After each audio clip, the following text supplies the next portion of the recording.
বাংলাদেশে জাতীয় নির্বাচনের হাওয়া বইছে, কিন্তু তার মধ্যেই একটা নতুন বিষয় নিয়ে তোলপাড় শুরু হয়েছে, আর সেটা হলো গণভোটের দাবি।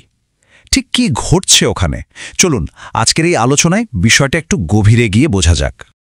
তো নির্বাচনের ঠিক আগে গণভোট, এটাই এখন সবচেয়ে বড় প্রশ্ন। রাজনৈতিক উত্তাপের মধ্যে এই দাবিটা কিন্তু পুরো নির্বাচনের গতিপথই বদলে দিতে পারে। আমরা খুঁজে দেখব এর পেছনের আসল কারণগুলো কি। আসলে গত সেপ্টেম্বর মাস থেকেই 8টা রাজনৈতিক দলের একটা জোট বেশ সক্রিয় হয়ে উঠেছে, আর তাদের এই তৎপরতা দেশের রাজনীতিতে একটা নতুন মাত্রা যোগ করেছে। এই জোটে কারা আছে? এখানে জামায়াতে ইসলামী, ইসলামী আন্দোলন বাংলাদেশের মতো পরিচিত দলগুলো তো আছেই, সাথে আছে আরও 6টি দল। বলা যায় এই আন্দোলনের পেছনে এরাই মূল চালিকা শক্তি। তো এই জোটের মূল লক্ষ্যটা কি? তাদের পুরো আন্দোলনটা কিন্তু দাঁড়িয়ে আছে 5টা সুনির্দিষ্ট দাবির ওপর। কি সেই দাবিগুলো, চলুন এক এক করে দেখে নেওয়া যাক। তাদের সবচেয়ে বড় দাবি হল নভেম্বরের মধ্যেই জুলাই জাতীয় সনদ নামে একটা প্রস্তাবের ওপর গণভোট হতে হবে। শুধু তাই না, তারা আরও বলছে নির্বাচনী ব্যবস্থায় সংস্কার আনতে হবে, একটা লেভেল প্লেইং ফিল্ড তৈরি করতে হবে, আগের সরকারের কাজের বিচার করতে হবে, এমনকি কিছু রাজনৈতিক দলকে নিষিদ্ধ করার দাবিও তুলেছে তারা। আচ্ছা, এই যে বারবার গণভোট শব্দটা আসছে, এর মানেটা কি? খুব সহজ করে বললে, দেশের কোনো বড় ইস্যুতে শুধু নেতারা নন, বরং দেশের সব ভোটার সরাসরি ভোট দিয়ে তাদের মতামত জানাবেন। এটাই হলো গণভোট। গণভোটের আইডিয়াটা নিয়ে তো আলোচনা হচ্ছে, কিন্তু আসল প্যাচটা লেগেছে অন্য জায়গায়। প্রশ্ন হল, এই গণভোটটা হবে কবে? দেখুন, এখানেই মূল বিরোধ। 8 দলের জোট চায় গণভোট হোক নির্বাচনের আগে, আর সরকারের সিদ্ধান্ত হল না, গণভোট হবে জাতীয় নির্বাচনের একই দিনে।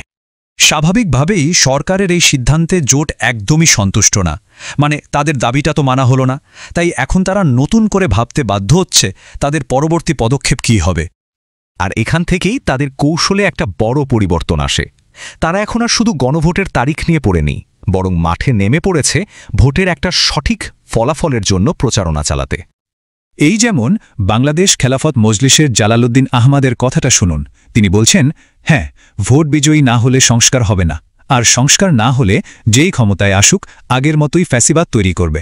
তার মানে তাদের কাছে এই হ্যাঁ ভোটের জয়টা কতটা জরুরি সেটা স্পষ্ট। একই রকম কথা বলছেন জামায়াতে ইসলামীর মিয়া গোলাম পরওয়ারও। তিনি সবার কাছে আবেদন করছেন যেন এই সংস্কারের পক্ষে হ্যাঁ ভোট দেওয়া হয়। তাদের ভাষ্যমতে এটাই নাকি ফ্যাসিবাদকে স্থায়ীভাবে ঠেকানোর একমাত্র রাস্তা। সোজা কথায় তাদের এখন একটাই লক্ষ্য, গণভোট যখনই হোক, হ্যাঁ ভোটের পক্ষে একটা জনমত তৈরি করা। আর এই লক্ষ্যকে সামনে দেখেই তারা দেশ জুড়ে বড় বড় সমাবেশের আয়োজন করেছে। দেখুন, 30 নভেম্বর রংপুরে শুরু, তারপর রাজশাহী, খুলনা, বরিশাল, ময়মনসিংহ, সিলেট হয়ে একেবারে 6 ডিসেম্বর চট্টগ্রামে গিয়ে শেষ হবে এই কর্মসূচি। এই সমাবেশগুলো কিন্তু ছোটখাটো কোনো ঘটনা না। এই প্রথমবার ঢাকার বাইরে এই 8টা দলের সব শীর্ষ নেতাকে এক মঞ্চে দেখা যাবে। এটা তাদের ঐক্যের একটা বিরাট প্রদর্শনী হতে চলেছে। তাহলে এর ফলাফল কি দাঁড়াতে পারে? এই যে কৌশলের পরিবর্তন, এটা আসন্ন নির্বাচনে আর দেশের সামগ্রিক রাজনীতিতে ঠিক কী ধরনের প্রভাব ফেলতে পারে?